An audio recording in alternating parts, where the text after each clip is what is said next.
Uh, Today's topic will be short. I'll go right into that. I will tell you the numbers. So if you're just like starting the video, it might look long because I will be answering questions at the end, but the important part will be like 2-3 minutes, maximum 5 minutes. So stay with me, and at the end I will answer questions related to trade license or taxes or stuff like that. So again, like topic related, I will not be doing the live Q&As open live stream. So let's jump right into it. Those of you who have the trade license, the Zivno or živnostenské oprávnění, and you have it as your main activity, meaning that you don't have like a full-time job and the trade license is just your side activity, then there are some changes coming for you from next year. There are many, and I've covered some of the changes, like increase in the minimum salary in my last video. There are way more, so I might be bringing you more, but this is kind of like bordering with tax or accountancy or whatever, like tax advisory, which is not my specialization. So I'll just give you the brief details, and if you need any more information, either contact your accountant or get in touch with us, and I'll be happy to share, or we'll be happy to share the accountant we work with. Because I'm not familiar with all the changes and not the things that are not directly related to immigration, because I keep track of that, what's needed for visas and residence permits and all that, yes. But if there are other changes, I just like notice it, but I don't go deeper into the topic.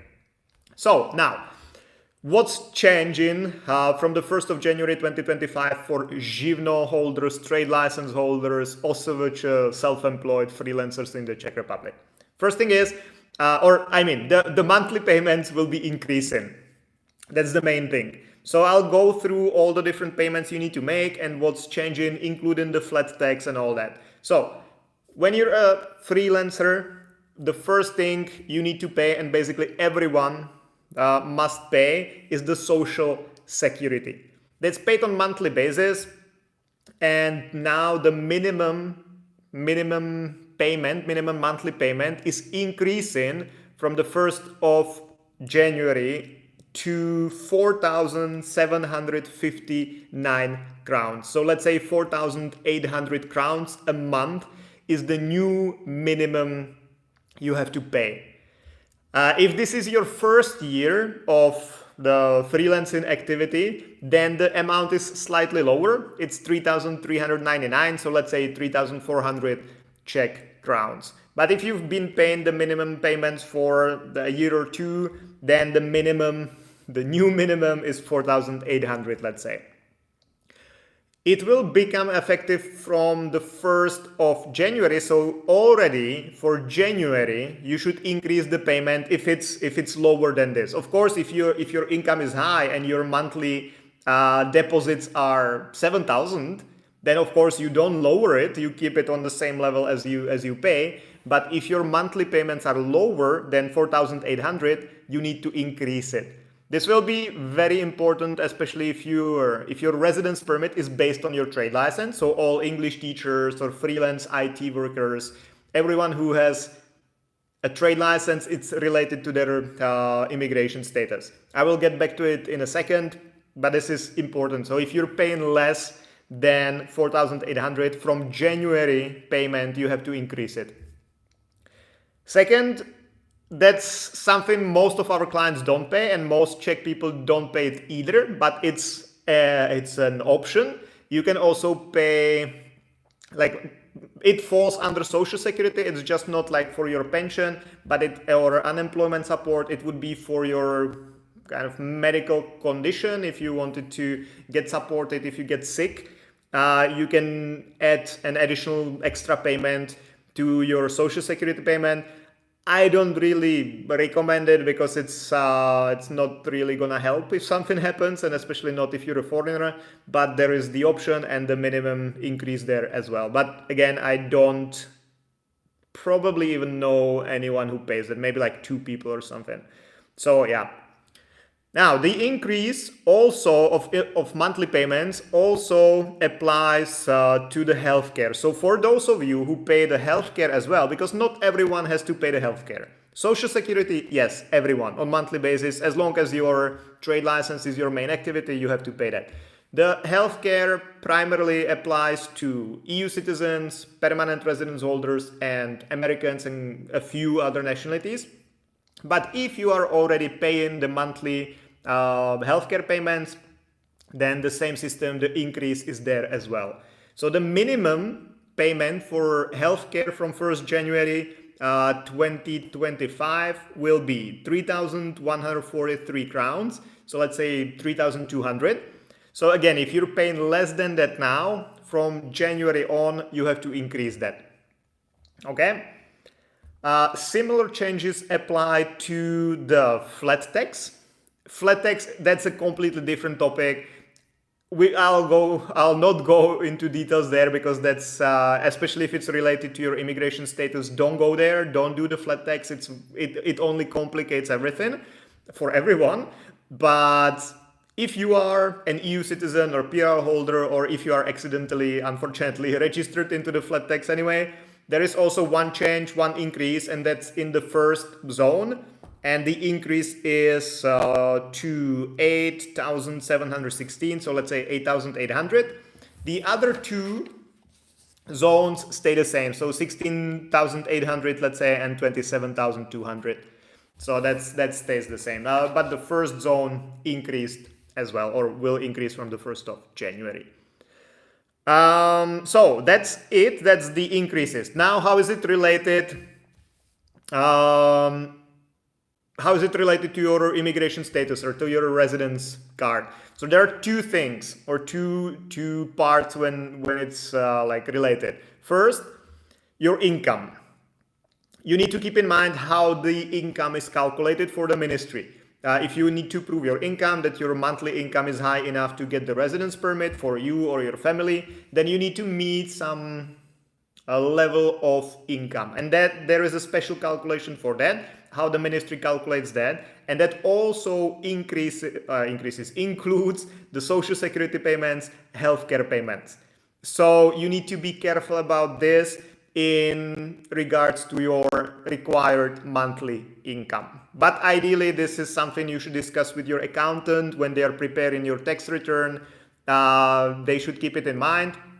Again, if you don't have a good accountant, get in touch. We'll be happy to recommend the one we work with. The other thing is the proofs of no debts. Because for some applications, like the long-term residence permit with the business purpose of stay, so basically what everyone does after the first business visa, you need to prove that you have no debts with the social security system, healthcare system, customs, and tax office. Same applies when you're applying for Czech citizenship. And this is also very important because you have to start paying the higher monthly fees from January. Usually people forget about it and then start paying the increased amount later, and that's where the debt can appear. So if you don't increase the monthly payments and then you go request the proof of no debts from any of the offices, you will most likely have a debt there unless you've overpaid before, because you are still paying the last year's monthly payments, and you should be paying the higher payments for this year. So be careful with that, because for the debts there will be a small difference, so you can pay it and you'll be fine. But it will be a delay in the process. It can potentially also influence your residence permit badly if you miss some deadlines or whatever, but that's doable, fixable.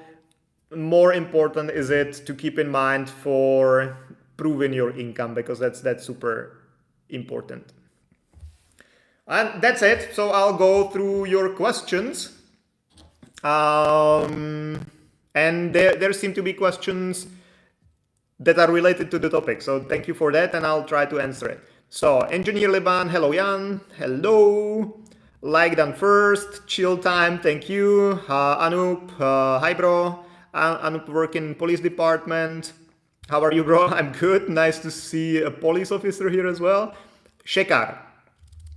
Is the lower slab 3,400 is only for the first year or is it for the first 2 years?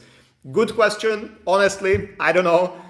Speak with your accountant or get in touch and I'll be happy to recommend ours because yes, I've just read, for now, the lower is for 1 year.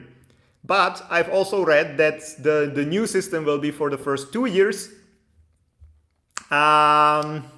Yeah, so I honestly don't know. The thing is that it also depends on your monthly income. So if your monthly income is high enough, they will increase after your taxes, they will increase the monthly payment anyway. So I would say it would apply to those who will keep a low income. So maybe for the first 2 years, but honestly, better discuss it with the accountant because I cannot confirm that for sure.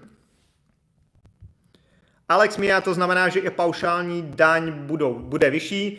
Ano, ale jenom první pásmo. So the question is that the flat tax will also be increased, but yes, but only the first zone. The other two zones stay the same. Bharat, hi.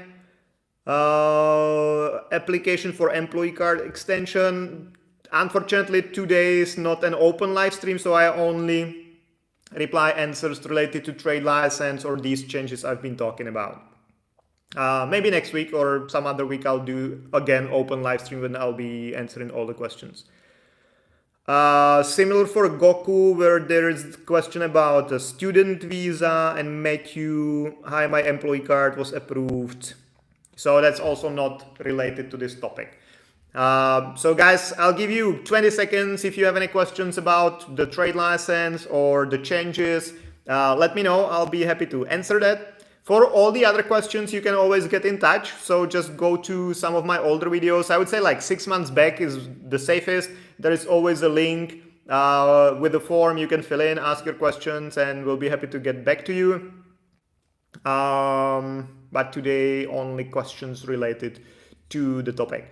And since there is no other question related to trade license or to the topic today, work permit, no, that's not related. So thank you very much guys for joining, watching. If you thought this was useful and someone could use the information, share it please. Of course, like, comment, and I'll see you again next time, Monday, Thursday, until the end of the world. Good night guys.